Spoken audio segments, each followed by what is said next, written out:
শিৱ ভক্তসকল অধীৰ আগ্ৰহেৰে অপেক্ষা কৰি থকা মাহেই হ'ল শাওণ। হিন্দু ধৰ্মৰ অন্যতম পবিত্ৰ আৰু শ্ৰদ্ধাৰ মাহ হৈছে শাওণ মাহ।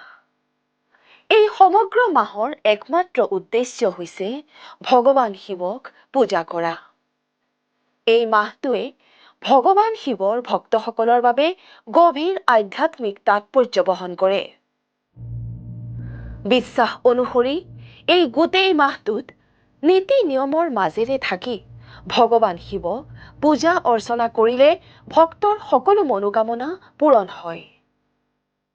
বিশেষকৈ সোমবাৰে ব্ৰতত থকাটো অতি শুভ। কিন্তু কিয় বিশেষ এই শাওণ মাহ?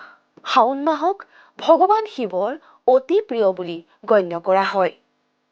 শিৱক স্বামী হিচাপে পাবলৈ মাতৃ পাৰ্বতীয়ে শাওণ মাহতে কঠোৰ তপস্যা কৰিছিল বুলি পৌৰাণিক বিশ্বাস আছে।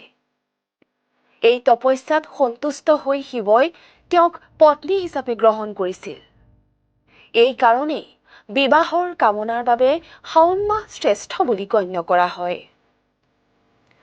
আন এক বিশ্বাস অনুসৰি ভগৱান শিৱ শাওণ মাহতে প্ৰথমবাৰৰ বাবে পৃথিৱীলৈ আহিছিল।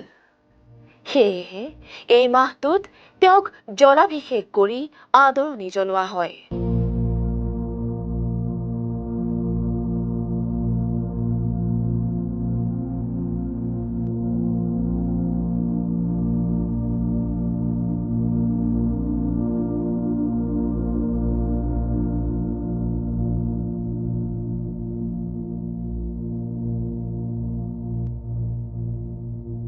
এই মাহটোৰ ভিতৰত শিৱলিংগত পানী, বেলপাত, ধতুৰা, ভাং, গংগাজল অৰ্পণ কৰাটো শুভ বুলি গণ্য কৰা হয়।